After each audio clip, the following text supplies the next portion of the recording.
Hora H do Agro, com Kellen Severo.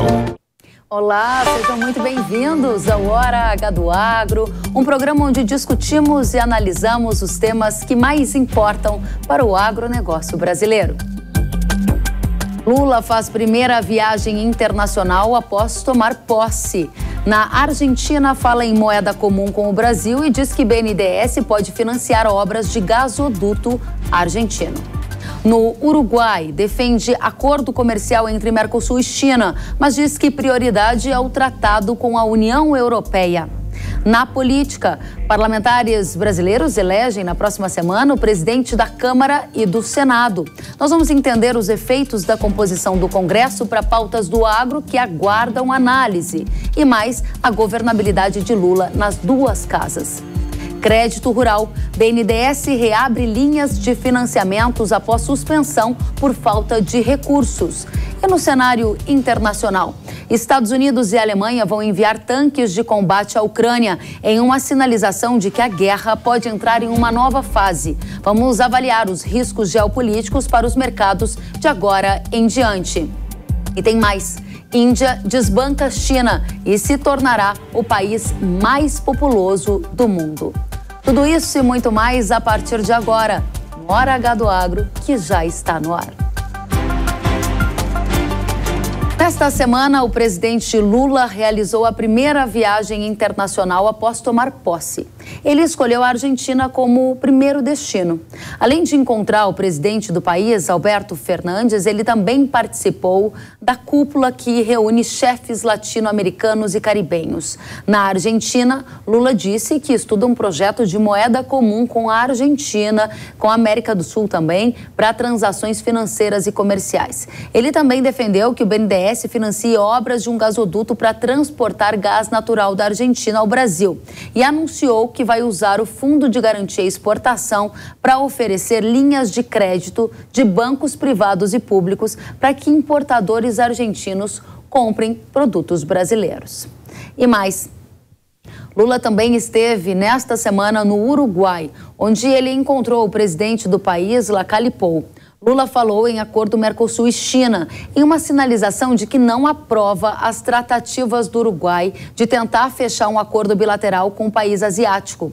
Após o encontro com Lula, o presidente uruguaio disse que haverá a criação de um grupo técnico para discutir este impasse, mas sinalizou que está disposto a flexibilizar o Mercosul e manter as negociações por um acordo com a China. Lula também disse que o acordo entre Mercosul e União Europeia é uma prioridade. A agenda da política externa de Lula, Mercosul, os planos para o BNDES com efeitos para o agro são tema do nosso painel no Hora H do Agro de hoje. Vamos receber os nossos convidados. Paulo Pozonoff, colunista da Gazeta do Povo. Paulo, seja muito bem-vindo. Obrigado, Kellen. Olá, Leandro. Olá a todos. Prazer tê-lo conosco mais uma vez. Leandro Gílio, professor e pesquisador do INSPER Agro Global, seja muito bem-vindo. Obrigado, é um prazer para mim estar aqui com vocês. Da mesma forma. Vamos começar essa conversa porque a nossa audiência está super interessada em entender os impactos de todas essas questões na política externa que trazem repercussões ao agronegócio. Paulo, começo com você. O Lula sinalizou que a política externa do governo vai ser de aproximação com o Mercosul. Essa lógica é boa ou é ruim para a economia brasileira? Que efeitos você estima?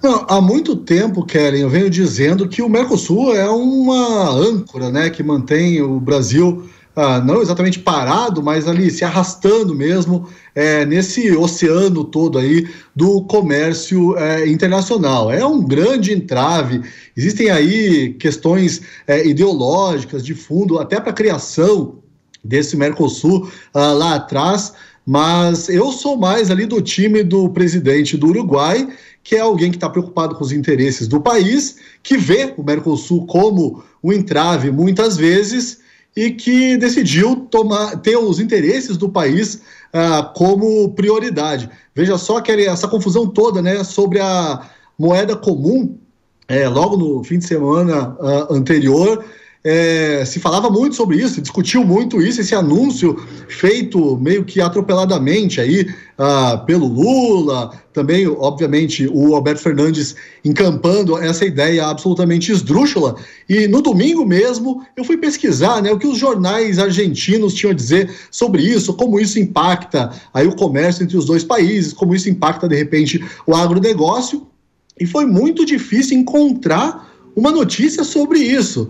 Porque isso revela o quê? Que tem um valor, essa declaração toda, esse anúncio de um estudo sobre a moeda comum, tem um valor ali eleitoral para o Alberto Fernandes, mas eu acho muito difícil que isso venha a se tornar uma realidade. E mesmo se vier a se tornar uma realidade, Kelly, acho que é muito bom explicar para as pessoas que não é um euro, né? Não é uma moeda comum, o real não vai acabar, o peso não vai acabar. A ideia ali é uma moeda para ser usada tecnicamente no comércio entre os dois países. Então, assim, não afeta tão diretamente a nossa vida. Eu não acredito que essa ideia vá sair, eu não vou nem falar do papel, mas acho que dos delírios do Lula, que tem esse delírio aí de criar uma espécie de união das repúblicas socialistas latino-americanas. Mas, assim, tranquilizando um pouco até o público aqui do programa, eu não acredito que isso vá afetar a vida tão diretamente num curto prazo. Muito bem, então eu vou escolher duas palavras aqui, se você me permite. Você usou a palavra âncora para definir Mercosul, no sentido de algo que puxa para baixo, e apontou que o Uruguai é que está tomando a decisão correta de tentar, de maneira individual, criar acordos bilaterais, a exemplo do que tenta fazer com a China, e disse ainda que esse plano da criação de uma moeda comum, que não é uma moeda única, é uma moeda comum, tem poucas chances de prosperar. Podemos seguir a partir daí? Claro. Perfeito. Aí eu vou para você, Leandro. A América Latina, agora a gente olhando um pouco mais para agro, né? A partir dessa análise do Paulo, quero saber se você concorda ou não e avançar. A América Latina ela tem perdido espaço na nossa pauta exportadora do agro. Para o nosso negócio agrícola, qual é o efeito dessa aproximação com a Argentina, na sua visão? Olha, primeiramente eu acho assim, como você já citou, né, a América Latina cada vez mais vem perdendo espaço, né, hoje em dia já chegou a representar aí quase 15% aí das nossas exportações do agronegócio, hoje em dia representa aí 9%, a Argentina em si representa 1%, né, a gente acaba importando algumas coisas deles, né, na Argentina a gente importa bastante trigo, alguns outros produtos, né, então não são países muito relevantes em termos de exportação para o agronegócio, como justamente o Paulo até citou aí que ele encontrou pouca relação do agronegócio com essa aproximação, né, do Mercosul a mais aí, porque justamente são países aí que eles perdem peso e vêm perdendo relevância ao longo do tempo. O impacto aí justamente dessa visita, né, do Lula nos países, justamente ele tenta aí reforçar esse bloco que vem estando parado há algum tempo, né, alguns países vêm tentando furar justamente a tarifa externa comum, né, como por exemplo agora o Uruguai, numa tentativa de criar aí um acordo bilateral aí com a China. E justamente, né, tem toda essa questão de que o Mercosul ele acaba ancorando, né, acordos comerciais, acaba dificultando esses acordos prosperarem justamente pelo acordo entre países, né. Isso acaba sendo complicado numa era justamente que os países fazem cada vez mais acordos bilaterais, né, então isso acaba complicando, às vezes, a competitividade aí de produtos, né, a gente tem que muito mais trabalhar aí com preço e produtividade, né. Então eu acho que assim, acaba tendo, o que foi anunciado até então, acaba tendo impacto bastante nulo. Essa questão da moeda única é uma questão que vai ser muito discutida ainda, isso daí a curto prazo, médio prazo, a gente não vê nenhuma mudança. Então, assim, pelo que foi discutido, a gente não vê um grande impacto em si. Essa é uma questão importante antes da gente passar para a próxima rodada, porque no agro eu conversei com algumas fontes que me disseram que, assim como o Paulo e você colocaram, o Mercosul tem funcionado como uma espécie de âncora em que, de uma ponta, ele facilita a entrada de produtos acabados, vamos citar o arroz, o trigo, mas na hora que um agricultor brasileiro quer comprar um insumo como um fertilizante, um defensivo, ele não tem nenhuma facilidade, como acontece, por exemplo, na União Europeia. Pelo contrário, ele tem que fazer uma série de aprovações e esse comércio fluido intrabloco não funciona. Esse, inclusive, foi alvo de um comentário da Federação da Agricultura do Rio Grande do Sul. Pergunto a você, Paulo, você acredita que essa moeda comum, se ela acabar existindo, ela pode favorecer a entrada, por exemplo, de mais trigo ou mais produtos acabados da Argentina e acabar gerando algum efeito no mercado agrícola brasileiro? Eu acho que se essa ideia, né? Bem, primeiro que é uma moeda comum, né? Não é a moeda única, mas é engraçado como isso fica na nossa cabeça, né? A gente tem o euro como referência e é difícil tirar isso e entender.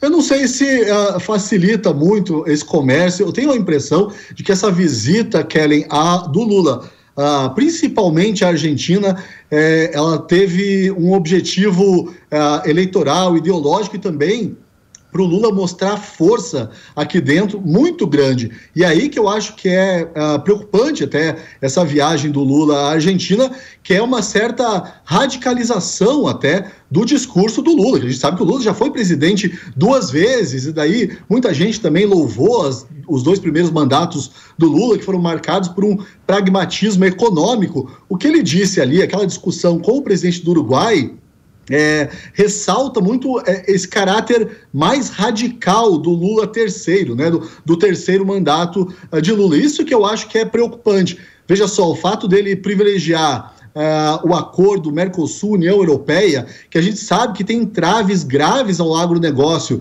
justamente por causa da questão ambiental, e ele dá prioridade a esse acordo, e não ao acordo lá Mercosul-China, que talvez me parece que é muito mais interessante para o agronegócio brasileiro. Isso é que eu acho bastante preocupante, a radicalização do discurso do Lula. Por enquanto é só discurso, mas é uma radicalização importante, é uma sinalização temerosa.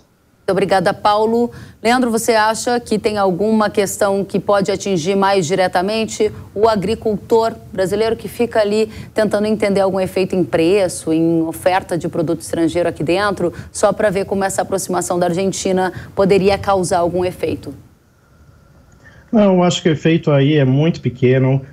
A gente importa alguns produtos da Argentina, né, por exemplo, o trigo, né, e a gente não é um grande produtor ainda de trigo, apesar de que a gente evoluiu muito aí na última safra de trigo, chegando a quase 10 bilhões aí de toneladas produzidas, a gente avançou na importação, chegando a quase 1 bilhão de trigo exportado, só que justamente ainda é um produto pouco relevante aí na pauta brasileira, né, e provavelmente mesmo se porventura se eleve a importação de trigo, a gente tem um mercado internacional e preços bastante elevados para absorver esse excedente de produção. A questão de lácteos também é uma questão de déficit aí que o Brasil precisa ainda importar alguns lácteos e com relação a esses países a gente já tem um fluxo de comércio, a gente já esses países já a gente não tem mais cotas e não se defrontam com tarifas aqui, né, com relação à importação de lácteos também. Então, assim, eu acho que não tem nenhum tipo de mudança a curto prazo. Como o Paulo até citou, né, essa questão dos acordos, acho que é uma questão mais relevante aí a longo prazo, né, eu acho que muito mais o Lula até reforçou essa questão do acordo Mercosul-União Europeia, porque é algo que já vinha caminhando aí, apesar dos entraves. Ele tentou, acho que talvez, dissuadir ali o presidente do Uruguai na tentativa ali do acordo bilateral com relação à China, tentando dizer que o Mercosul também tem interesse em algo assim, tentando reforçar o bloco, mas é claro que a gente sabe que aí há um bom tempo esse acordo com a União Europeia é discutido, é levado, isso daí está com grande entrave agora, e provavelmente a curto prazo aí não se vê que esse acordo venha a sair, e aí justamente ainda começar uma negociação para um outro acordo do Mercosul com a China, ainda isso daí leva um grande tempo, né, para a negociação internacional. A gente sabe que isso não é fácil, ainda mais com o Mercosul, que é um bloco que tradicionalmente não realiza grandes acordos aí de impacto e relevância. Então, eu vejo que a curto prazo não há nenhuma preocupação latente aí com esse tipo de discurso. Muito bem, discurso, né, uma palavra que apareceu bastante aqui nas análises de vocês, ou seja, a gente ainda está na camada da oratória e precisa de dados para ver como isso se instrumentaliza. Vamos avançar para uma outra área que aí sim a gente começa a falar de coisas mais palpáveis, como por exemplo, Paulo, por que o Lula quer que o BNDES financie obras fora do Brasil? A gente tem vários desafios de infraestrutura aqui no nosso próprio país para resolver, não tem? Pois é, né? O primeiro grande investimento em infraestrutura anunciado pelo Lula é na Argentina. E olha só, isso é tão complicado que assim, é um gasoduto que pretende transportar um gás natural extraído lá de uma forma bastante poluente, até é um método que é proibido no Brasil, até que o Paraná, de onde eu falo, é grande produtor, né? Tem xisto aqui, é o fracking, né? Só que daí quero ver como é que o Lula vai conseguir acertar isso dentro do próprio governo, que a gente sabe que tem uma área ambiental bastante atuante. A ministra Marina Silva E como isso pode afetar também, a gente falou durante 4 anos do governo Bolsonaro sobre o meio ambiente, a relação com o agro, a relação da imagem do Brasil lá fora. Eu não sei, eu acho que o Lula, infelizmente, aí acaba tendo bastante capital político. Eu acho que a União Europeia está disposta a passar a mão na cabeça do Lula e dar de ombros para esse tipo de coisa. Não vai criar nenhum tipo de entrave, aí, de repente, nesse acordo até com o Mercosul, ou qualquer coisa que envolva o agronegócio brasileiro por conta desse projeto. Mas é uma sinalização péssima, né? De novo, eu trago essa palavra aqui, sinalização, porque agora, como você mesmo disse, né, tá só no discurso, tá só no gogó. Mas são várias sinalizações que o Lula deu aí ao longo dessa viagem que são muito preocupantes, e aí nessa questão específica do BNDES, também que ele e o PT não aprenderam nada, né? Porque parece que, assim, Lava Jato não aconteceu no Brasil, tá tudo valendo, isso é bastante preocupante. Obrigada, Paulo. Leandro, você vê alguma vantagem nessa iniciativa de financiar obras a partir do BNDES? Isso pode contemplar o agronegócio brasileiro de alguma maneira? Olha, eu vejo isso como uma tentativa do Lula impor o Brasil assim como um líder da América Latina, né, do Mercosul em si, né?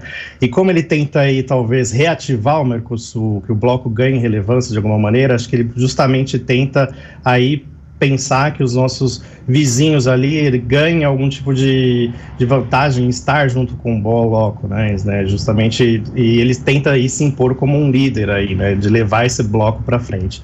Só que aí, isso até se concretizar, eu acho que aí é um passo 2 aí, né, como o Paulo comentou, existem problemas até dentro da própria base do governo com relação à aceitação desse tipo de projeto, esse tipo de coisa. Então, assim, é uma questão que tudo tem que ser analisado a hora que efetivamente isso virar algum tipo de resultado, né? Muito bem, obrigada, Leandro. Paulo, fiquem aí, eu volto com vocês já, porque agora a gente vai trocar a pauta, sairemos da Argentina e vamos lá para o Uruguai. Volto já. É porque no Uruguai o Lula falou em acordo entre o Mercosul e a China, em uma sinalização de que não aprova as tratativas do Uruguai de tentar fechar um acordo bilateral com o país asiático. Será que o Uruguai vai fechar um acordo com a China individualmente? Que efeitos isso vai trazer para o Brasil se acontecer? Vamos aos nossos convidados. Paulo, conta pra gente como foi essa relação ali do Lula com o presidente do Uruguai, que tem uma posição diametralmente oposta à do Lula, né? Inclusive, ele sinalizou que vai continuar tentando fechar, sim, esse acordo com a China para um livre comércio. Conta pra gente o que vem por aí. O presidente do Uruguai está mais do que certo, né? Ele está ali pensando no seu país, no seu povo. Achei interessante, né, que o Leandro falou que o Lula está tentando ser um líder aí do Mercosul. Fiquei pensando, né, que sonho pequeno, né? Ser sonho aqui, ser líder do Mercosul. Acho que primeiro o Lula tem que se preocupar em ser líder do Brasil, se ele tem capacidade para isso, e aí cuidar dos nossos interesses, né? A gente não pode esquecer, Kellen, que o Lula, durante a campanha eleitoral, chegou a chamar o agronegócio de fascista, o produtor brasileiro de fascista. E logo aí na montagem do seu governo, ele tratou de dividir essa questão agrária. O que a gente tem hoje, por exemplo, a situação que a gente tem hoje é um ministério que olha muito para o grande produtor e um outro ministério que olha ali para produção familiar, aquela coisa vegana, sei lá, orgânica e tal. E no meio disso ele acaba deixando boa parte dos produtores, dos pequenos e médios produtores brasileiros, desassistido. Então, eu acho que, em vez de ele estar aí querendo ser um líder do Mercosul, ele devia estar se preocupando mais com ser líder aqui de 200 milhões de brasileiros, mais de 200 milhões de brasileiros, metade dos quais não votou nele, mas, obviamente, que a gente espera que ele não acabe prejudicando, né? Ou pelo menos metade do Brasil. Muito bem, Paulo. Leandro, que efeitos o agro sentirá de um acordo bilateral se for fechado entre a China e o Uruguai? Você acha que tem algum efeito aqui para o Brasil, para o agro do Brasil? Olha, o Uruguai, ele deve mesmo tentar fechar alguns acordos, até porque o Uruguai é muito mais dependente de importação, né? É um país pequeno, com produções às vezes limitadas, né, em termos de produtos e indústrias, né? Então, assim, fechar um acordo com a China seria muito interessante, inclusive para nós, né? A China é nosso principal parceiro comercial, aí mais de 30% das nossas exportações do agro vão para a China. Agora, se o Uruguai, porventura, venha fechar algum acordo, que talvez não ocorra justamente por essa pressão aí do Mercosul, digamos assim, né? Eu não creio que exista um grande problema aqui para o Brasil, até porque o Uruguai não é um grande competidor nosso nas principais commodities que a gente exporta para a China em si, né? Então, a China compra principalmente soja aqui do Brasil, né? O Uruguai não tem uma capacidade de ser um grande concorrente do Brasil, inclusive a gente vive aí um momento que, na verdade, as commodities faltam no mercado, né? Então, eu não acho que venha a ter um grande impacto aqui sobre o agro brasileiro. É claro, né, que existe a questão da união aqui, né, do Mercosul, a união de tarifas e tudo mais, então existe aquela grande preocupação de eventualmente existir alguma coisa de triangulação, um desrespeito à regra de origem dos produtos, né, com relação aos produtos que venham eventualmente a ser ali exportados do Uruguai no futuro, como a possibilidade de um acordo desse tipo. Mas é claro que isso pode ser bem avaliado e até fiscalizado aí posteriormente, né. Você acredita em acordo Mercosul-China num curto prazo, Leandro? Como eu te falei, né, o Mercosul, ele tem uma dificuldade de realizar acordos, esse acordo com a União Europeia já se arrasta por décadas, seria muito mais interessante para a gente ter um acordo com a China. Curto prazo, eu não acredito, porque não é uma coisa que já vem sendo discutida há anos, você vê que é uma coisa que foi ventilada agora, então isso demora um pouco, diplomacia é uma coisa bastante complicada, negociação, até esses termos saírem, eu acho que seria um interesse mútuo, né, porque tanto China quanto o Mercosul, o Brasil principalmente, eles têm interesses em comuns. A gente exporta produtos que para eles são muito relevantes e necessariamente a gente teria que importar produtos deles que seria interessante para a gente também, né, exportar mais barato aí. Então uma parceria assim seria muito relevante, até mais, eu creio que seria mais importante uma parceria com a China, com os países asiáticos, do que justamente com a União Europeia, em termos do agronegócio em si, e para o próprio Brasil, né. Obrigada, Leandro. Paulo, passando a régua, o que fica dessa primeira viagem internacional, aceno às lideranças do Mercosul, o que a gente pode esperar, especialmente para a economia brasileira e para o agronegócio? O que eu vou insistir aqui é na radicalização do discurso. Por mais que o Lula não tenha falado do agronegócio especificamente, a gente tem que prestar bastante atenção a todas as palavras dele, envolvendo outras questões, porque isso, novamente, sinaliza uma radicalização do discurso. Esse Lula terceiro é diferente daquele Lula lá, pragmático, da primeira década do século, ao que tudo indica, né? A gente está no primeiro mês de governo. A gente não pode esquecer que o Lula tem no seu ministério, à frente do Ministério da Fazenda agora, Fernando Haddad, que a gente vê ali, eu não sei se eu falo a palavra poste, eu vou falar, é um poste, né? Na verdade, quem é o ministro da Fazenda é o Lula. Então, a minha preocupação em relação a tudo que o Lula falou aí durante essa viagem, inclusive dizendo que o impeachment de Dilma Rousseff foi um golpe, que subiu o tom, né, politicamente ali, isso mostra, quero ver como é que ele vai lidar isso com o Congresso, com a oposição durante o Congresso. Então, tudo isso acaba respingando muito no agronegócio, porque a gente sabe que Lula e agronegócio, eu não vou dizer que eles são assim, água e azeite, que não se misturam, mas a gente sabe que tem uma certa dificuldade ali de entendimento entre esses dois mundos. Muito obrigada, Paulo. Leandro, passando a régua, o que fica dessas primeiras viagens internacionais, política externa, o que é oportunidade e o que é desafio para o agro? Olha, eu acho que assim, política externa, o Brasil precisa de maior receptividade aí dentro dos outros países, né? Porque a gente ainda tem essa necessidade de abrir mercados e realização de acordos, né?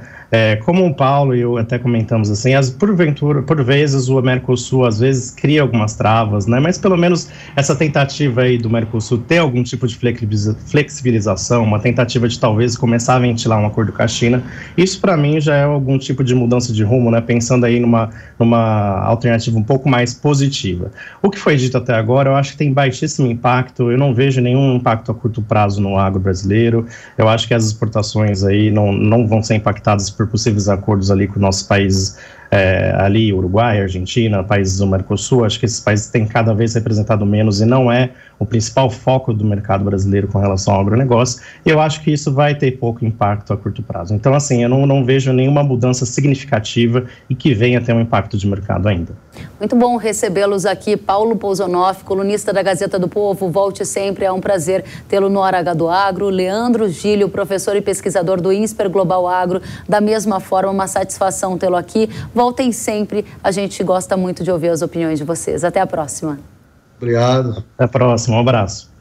E o Conselho de Administração da Petrobras aprovou o nome do senador Jean Paul Prats para a presidência da estatal.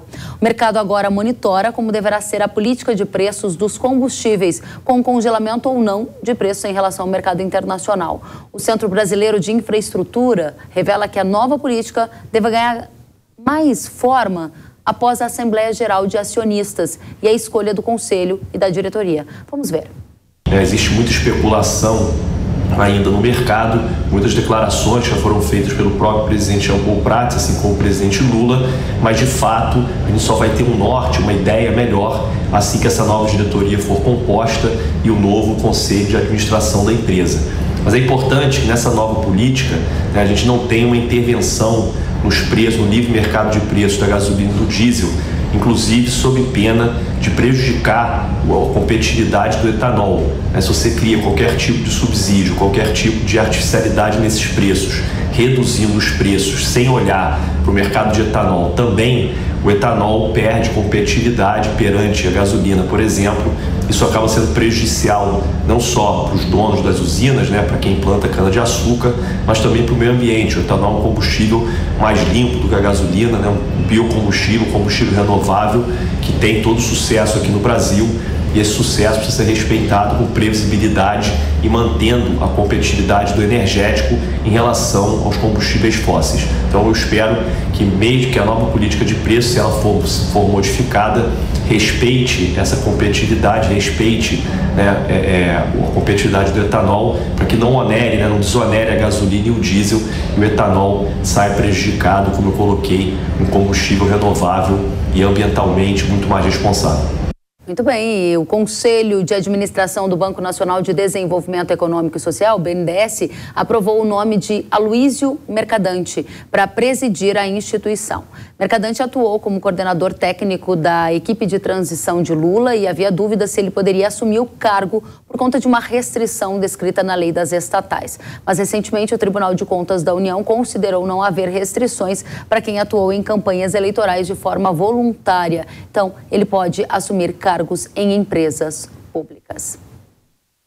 E ainda falando sobre o BNDES, o Banco Nacional de Desenvolvimento Econômico e Social vai reabrir a contratação de diversas linhas de crédito rural a partir do dia 1º de fevereiro. Após suspensão do financiamento devido à falta de recursos, o banco vai disponibilizar 2 bilhões e 900 milhões de reais para linhas de custeio e linhas de financiamento para investimento, tanto na agricultura familiar como para os demais agricultores, como o governo chama de agricultura empresarial. Linhas de crédito para aquisição de tratores, construção de armazéns, linhas para apoio à inovação e para agricultura de baixo carbono estão inclusas nesta nova fase na reabertura dos recursos para financiamentos via BNDES. E agora a gente vai para um rápido intervalo e na volta você vai ver. Parlamentares decidem na próxima semana o presidente da Câmara e do Senado. Nós vamos entender quais efeitos essa mudança vai gerar nas pautas do agro. E mais, vamos avaliar a governabilidade de Lula no Congresso. Voltamos com tudo isso e mais a seguir. Eu espero você.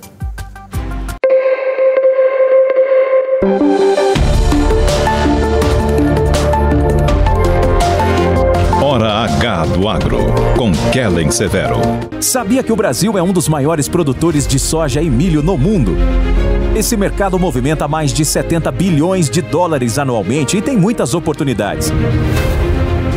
Com o curso de comercialização de soja e milho da NIL, você aprende a negociar preços em bolsas internacionais e proteger seu capital. O professor João Birkan tem mais de 60 anos de experiência e vai te ensinar como ganhar dinheiro no agronegócio.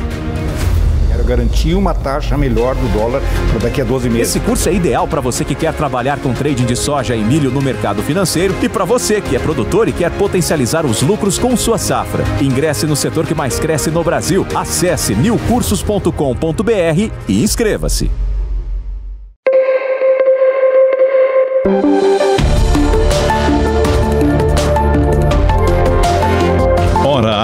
do Agro, com Kellen Severo. Estamos de volta com Hora H do Agro, aqui na tela da Jovem Pan News. Os 513 deputados e 27 senadores eleitos no ano passado tomarão posse em 1º de fevereiro. Na próxima semana, os parlamentares também vão eleger a nova mesa diretora, com destaque para os presidentes da Câmara e do Senado. Os cargos são de extrema importância, pois além de estarem na linha sucessória da presidência da República, os presidentes da Câmara e Senado definem, por exemplo, o que será votado no plenário das casas, determinam a ordem de análise dos projetos, desempatam votações e até retiram projetos de pauta. Ou seja, eles têm o poder de acelerar ou atrasar a votação de propostas. Para o agro, o principal interesse é saber quem são os favoritos para ocupar as cadeiras e entender qual deverá ser a governabilidade de Lula no Congresso. Para analisar tudo isso, a gente convidou o Tiago Aragão, que é diretor de estratégia da Arco Advice. Tiago, seja muito bem-vindo. Obrigado, é um prazer estar aqui novamente. Da mesma forma, é muito bom tê-lo conosco. Tiago, diga pra gente quem deve ser o novo presidente da Câmara, do Senado e qual vai ser o poder deles aí no novo Congresso e com esse novo governo. Bom, a história já nos mostrou que cravar um nome ou outro, por maior que seja o favoritismo, às vezes não dá certo, né? Basta lembrarmos da eleição do Severino Cavalcante há alguns anos. Mas hoje tem um favorito claro na Câmara, que é o Arthur Lira, e tem um favorito não tão claro no Senado, que é o Pacheco, que encontra ainda pelo menos um oponente claro, que é o Marinho, apesar dele ter um favoritismo. Mas na Câmara a situação está se caminhando para ser praticamente absoluta a favor do Lira. E você acredita que pautas que são importantes para o agronegócio, você está aqui, licenciamento ambiental, modernização de defensivos, tem chances de serem aprovadas em breve, se esses favoritos tomarem posse? Ou você acha que há uma nova composição no Congresso e é muito cedo para a gente entender qual vai ser a dinâmica das pautas? Ainda é muito cedo por conta da formação das comissões, que vai ocorrer após a eleição. O Arthur Lira, ele é um cara que ele tem um perfil ele é mais flexível nas negociações, apesar dele ter um perfil pró-mercado, pró-empreendedorismo, e ele já demonstrou o interesse dele em várias dessas pautas. Agora, a questão é que ele tem que alinhar essas pautas também com o executivo para que não crie fraturas e rupturas. Os dois lados entendem, tanto o legislativo quanto o executivo, que as fraturas que podem existir no relacionamento entre eles, muitas vezes tem um relacionamento, tem um resultado difícil de ser solucionado e que muitas vezes o preço do apoio que o executivo paga em termos de nomeações, em termos de emendas no orçamento, isso acaba ficando alto demais. Então vai existir, pelo menos no começo, uma cautela para que as pautas apresentadas elas sejam pautas que sejam coordenadas com o executivo, mas a ideia e a cabeça do Lira não vai mudar, ele segue tendo esses princípios mais pró-mercado, pró-empreendedor, e aí cabe a ele e a formação dos novos membros da mesa, das novas comissões, para ver como que essas peças vão atuar de uma forma mais concreta para gerar resultado. Nesse caso, você está apontando que a manutenção dos nomes de Lira e Pacheco seria favorável a pautas do agro, que no geral são pautas que têm esse espírito de mais empreendedorismo, mais abertura para mercado, de inovação, tecnologia.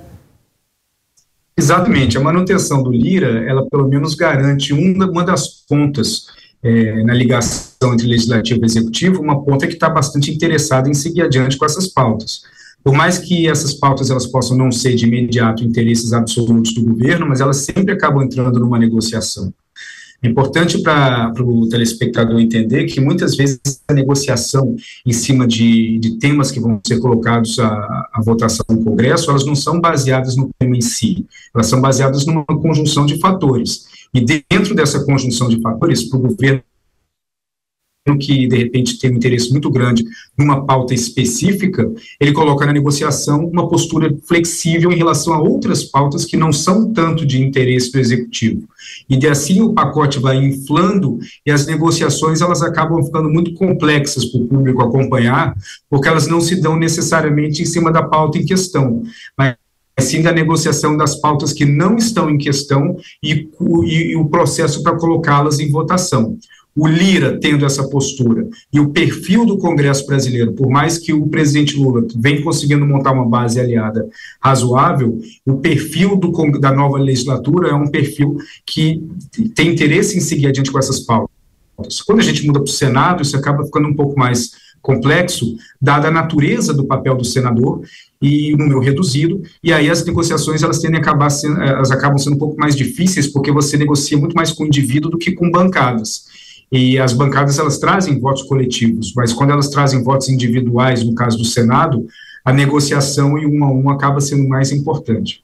Perfeito. Chamou a atenção que você disse que Lula tem conseguido articular uma base no Congresso. E aí a gente entra numa questão que interessa muito, a governabilidade de Lula nesse novo parlamento. Quais são os sinais que fazem você afirmar que o Lula já tem conseguido montar uma base e qual é o horizonte, como ele vai influenciar, ter uma relação com esse Congresso?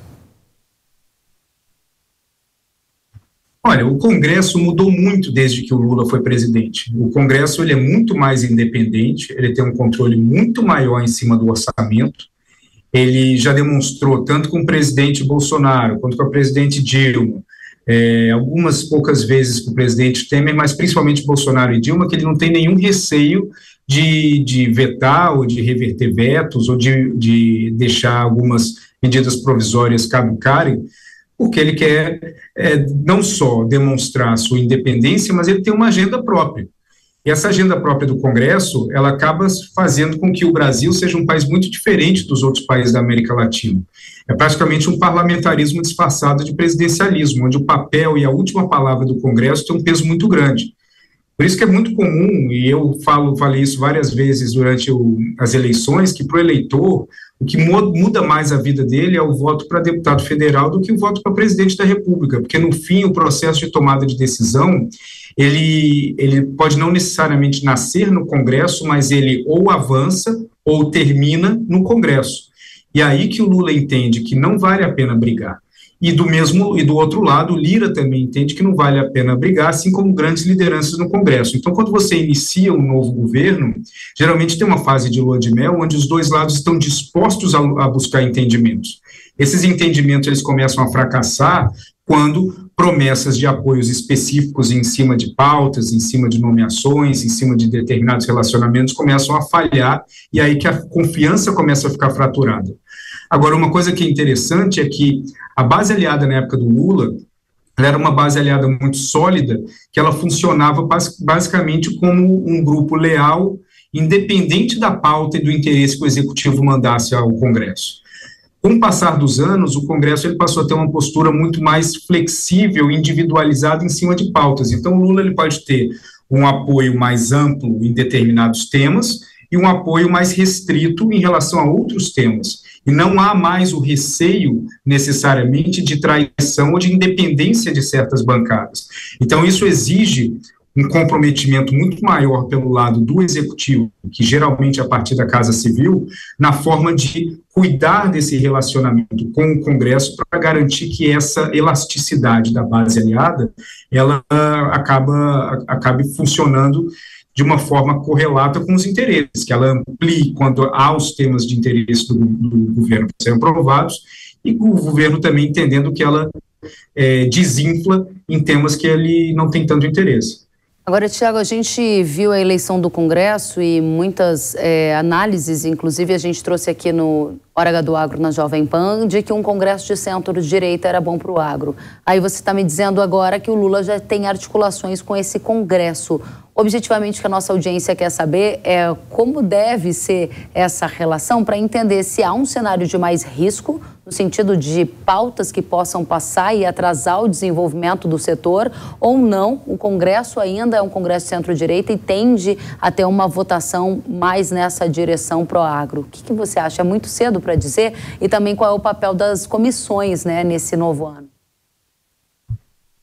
Primeiro, todo político ele adota um posicionamento claro de ser de centro-esquerda ou centro-direita no processo eleitoral. Depois que ele está eleito, aí existe uma mudança na sua postura ideológica. Não que ele mude das suas convicções, mas ele entende que a força do Congresso está na convergência. E se você quer ser um parlamentar que tem uma influência constante dentro do Congresso, você tem que entender que tem que ter uma flexibilidade em relação aos temas.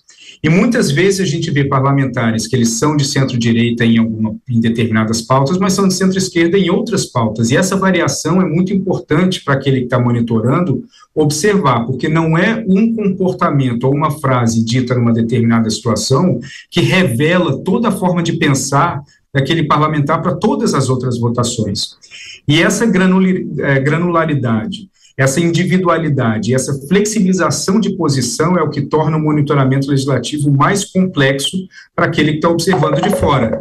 Isso não quer dizer que o agro deva se preocupar, mas muitas coisas que eram dadas como já entregues durante o governo passado, nesse governo vão necessitar de uma negociação maior, o que era muito comum nas legislaturas anteriores. Isso não quer dizer que determinados temas não vão passar, mas muitas vezes também não será tão fácil como eles viram no passado. Excelente. Para a gente fechar o ponto, qual será a força de Lula no novo Congresso? A força do Lula no novo Congresso, ela vai ser colocada à prova de mês a mês. Tudo depende da forma como ele lida desde o início. O apoio que ele já deu à reeleição do Lira é muito importante, porque uma das coisas que prejudicou em muito o relacionamento da Dilma com o Congresso, que acabou culminando com o impeachment, foi a traição que o Executivo deu naquela época em relação à eleição do Cunha, onde eles haviam prometido o apoio à eleição do Cunha e na última hora apareceram com outro candidato e aí isso começou a desencadear uma série de problemas. Excelente. Se o relacionamento ele se manter transparente, vão haver derrotas, mas a tendência é que ocorram mais vitórias. Essas vitórias, elas não vão ser exclusivas do Executivo, elas vão ser compartilhadas. Então, no momento que nós tivermos derrotas do Executivo, isso representa uma vitória do Legislativo em determinados pontos. Cabe o observador do agro entender aonde que estão suas batalhas, porque vão haver batalhas que estão centradas no Executivo, ele vai esperar vitórias do governo em determinados pontos, e em outras situações ele vai esperar vitórias do Legislativo e uma derrota do Executivo.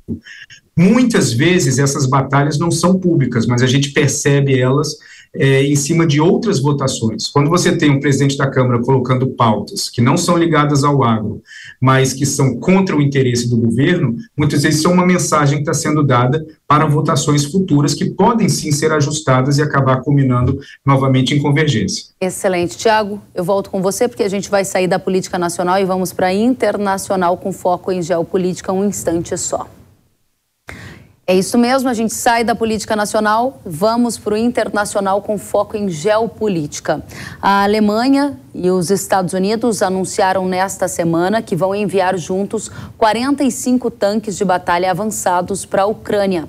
A decisão de fornecer armamentos pesados marca um passo importante na guerra, que vai completar no fim de fevereiro um ano. Os militares ucranianos disseram que os equipamentos permitirão realizar contraofensivas e ajudar a restaurar o suprimento cada vez menor de munição. Polônia e Noruega também devem enviar tanques à Ucrânia.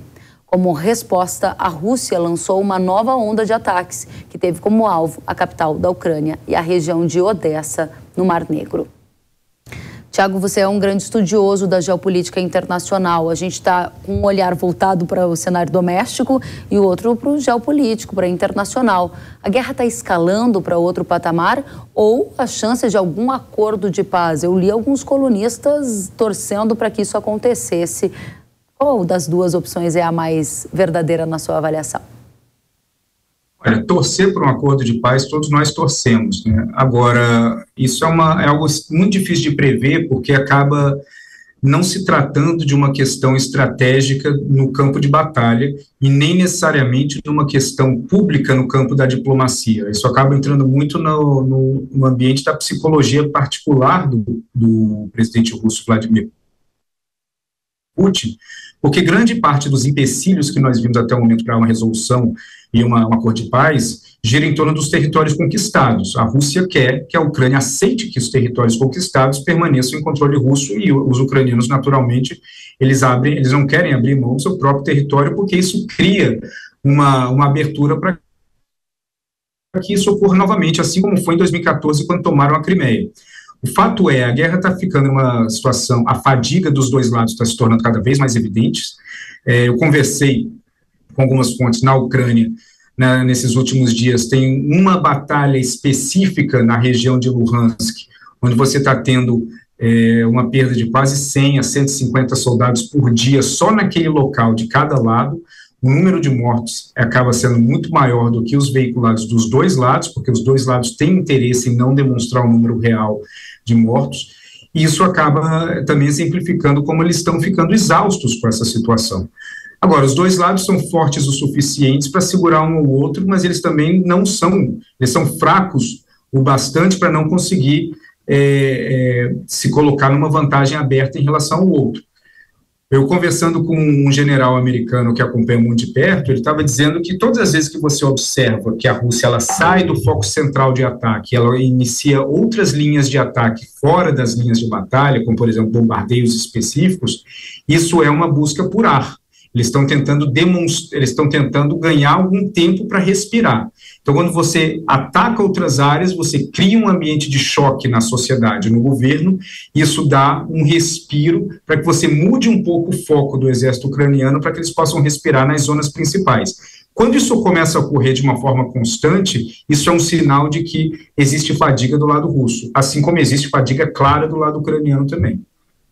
Mas aí a pergunta é, você acha que a gente está indo para um outro lugar em que a guerra está escalando, ela está ganhando fôlego com essas manifestações da Alemanha e Estados Unidos em enviar tanques para a Ucrânia, ou você acha que a Rússia vai se enfraquecer diante desse armamento para a Ucrânia e a gente pode ter essa guerra se encerrando rápido? Pergunto tudo isso para a nossa audiência ficar bastante atenta, porque há desdobramentos em preço de commodities agrícolas, cotação de dólar, fornecimento de insumos, tudo isso impacta o agro diretamente. Não tem nenhum indício de que isso vai acabar rapidamente. A tendência é que isso leve ainda um bom tempo, e a entrega desses armamentos, elas são muito mais ligadas a resistir os ataques, os contra-ataques russos que estão acontecendo, do que necessariamente dar o checkmate na recuperação dos terrenos que foram perdidos. Então, é um sinal de que, bom, estão apoiando a Ucrânia, vão seguir apoiando, até porque eles já estão com água até o pescoço e não tem mais como sair dessa situação, e à medida que eles vão aumentando a capacidade de armamentos, isso acaba sendo muito mais voltado para que eles consigam, que eles voltem a equiparar a Ucrânia com a Rússia no embate. Ainda não existe um fluxo de armamento suficiente para que a Ucrânia ela claramente mude a balança a seu favor, porque a Rússia ela tem uma capacidade ainda de respirar durante um bom tempo.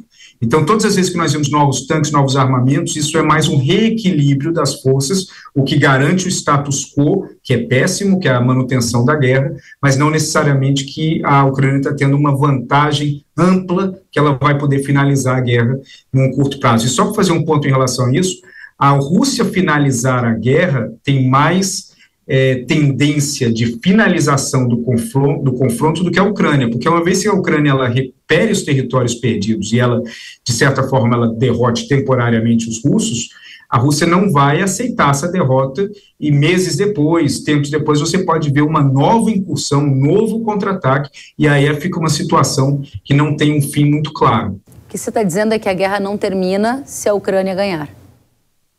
A guerra ela não termina se a Ucrânia ganhar e se a Rússia ainda sair com uma capacidade de contra-ataque, mesmo que leve 1, 2, 3 meses. Então, a gente ficou... Os objetivos são muito complexos de serem atingidos. Eu ouvi de um especialista em geopolítica dos Estados Unidos que a gente tem uma possibilidade de classificar essa guerra como uma guerra multi-ano ou multidécada. Você disse aqui que não vê um término desse confronto no curto prazo. Você acha que é isso mesmo? A gente vai observar essa situação se estendendo por anos? Essa é uma possibilidade clara, porque nós vimos em vários lugares do mundo guerras similares, onde os dois lados eles são tão equilibrados e a comunidade internacional ela vai perdendo o ímpeto de participar ou de influenciar com o passar dos anos, onde infelizmente a situação ela vai se normalizando. Então quem sofre é quem está lá.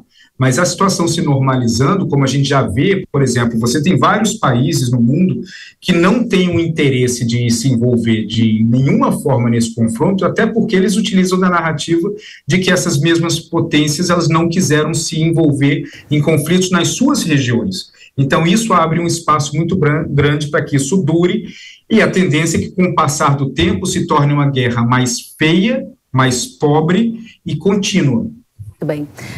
Última questão para você, volto já, que a agência de notícias Bloomberg informou nesta semana que os Estados Unidos confrontaram a China por evidências que sugerem que algumas empresas estatais poderiam estar oferecendo assistência à Rússia na guerra com a Ucrânia.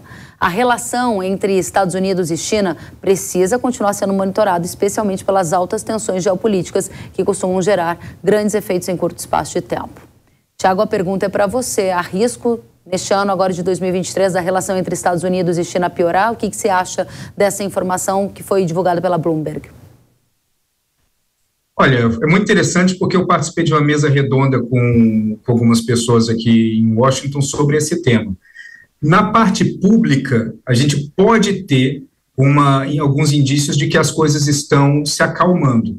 Mas isso não quer dizer que na parte não pública, que acaba sendo a mais importante, as coisas não vão piorar. E essa é a tendência, de onde você tem uma piora na parte não pública, que envolve atividades mais secretas, da utilização de inteligência, da utilização de influências e outros atributos, ao invés simplesmente da narrativa diplomática pública dos dois lados.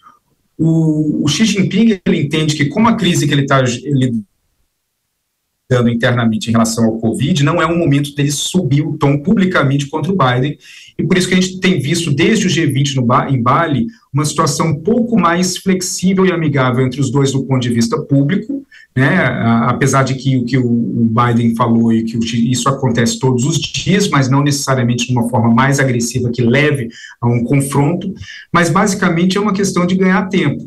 O Xi Jinping, ele segue produzindo quase uma marinha francesa por ano em tonelagem, vai continuar fazendo isso. O Indo-Pacífico segue sendo o lugar mais quente do mundo hoje, e é uma tendência que, sim, a situação vai ficar mais complexa ao longo desse ano, por mais que visivelmente a gente possa não enxergar isso nas falas dos dois lados. Muito bem, Tiago. Última pergunta.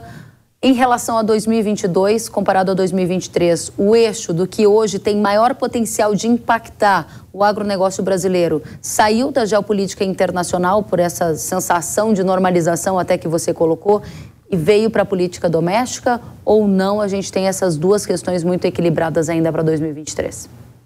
Eu acho que ainda são muito equilibradas, porque a gente tende a analisar o que a gente vê e, obviamente, não saber ou não reagir àquilo que a gente não sabe, mas a gente tem a certeza que tem inúmeras coisas acontecendo no mundo que não são públicas. Agora, por exemplo, se você vê se existe algum tipo de conversa entre Estados Unidos e China, que ela pode acabar gerando uma flexibilidade na relação num nível e uma piora em outro, você pode ver o impacto nessa melhora acabando afetando o agronegócio, como, por exemplo, já existiu há 1 ano e meio, mais ou menos, um cálculo de dentro do governo americano de tentar normalizar alguns pontos da relação comercial com a China como uma forma de buscar uma convergência de narrativa para que eles possam solucionar outros problemas que são mais profundos, principalmente no campo de tecnologia e no campo de Taiwan. Se isso acontece, você pode ter, de repente, um percentual da exportação americana voltando aí para a China, e isso obviamente pode afetar. O oposto pode acontecer também, você pode ter uma linha de sanções novas sendo preparadas pelos Estados Unidos, que acaba afetando uma cadeia de suprimentos que invariavelmente chega no agronegócio. Então esse tipo de coisa a gente ainda vai ver acontecendo esse ano. E aqui domesticamente também tem muita coisa para a gente acompanhar, né? Tiago Aragão, diretor de estratégia da Arco Advice, é sempre uma satisfação recebê-lo aqui na Jovem Pan News. Volte sempre. Um prazer, muito obrigado. Até a próxima. E a The Economist revelou nesta semana que a projeção da Organização das Nações Unidas é que a Índia se torne o país mais populoso do mundo, superando a China. Essa marca deve ser alcançada já em abril deste ano e marca uma mudança populacional no mundo. O agronegócio, claro, possui interesse em fechar acordos comerciais com indianos e, inclusive, há uma missão do Ministério da Agricultura que deve visitar o país em fevereiro. Na agenda estão temas como o mercado de etanol, por exemplo. A China, então, desbanca a Índia desbanca a China e deve virar, então, o país mais populoso do mundo em 2023. O Hora H do Agro fica por aqui. Muito obrigada pela companhia. Até a próxima semana. Tchau.